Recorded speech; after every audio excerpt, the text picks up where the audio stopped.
I love that we have different ways and different tools to use to get different looks on our projects. Here I have the bold saying stamp set from Stampers Anonymous, comparing it to the Sizzix bold text one die set.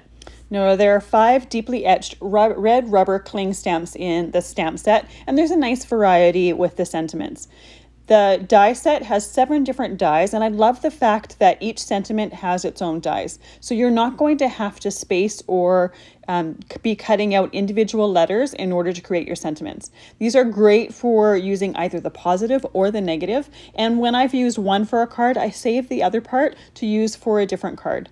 I've got some samples that I've used with the stamp set. I haven't made complete cards, but I've done some stamping on stamps. It's called kiss stamping, and you can get some pattern on your stamps, and it's a fun way to just add a little bit of interest to that text. I've gotten a few backgrounds where I've done some embossing, and then with the dies, I used the negative part, the part that was cut out. I saved my letters for a different project, but you can use these also to create shaker cards, which would be really fun. I love the fact that there are so many different options, so many different sentiments, and it makes creating fun to be able to pick and choose what's going to work best with your project.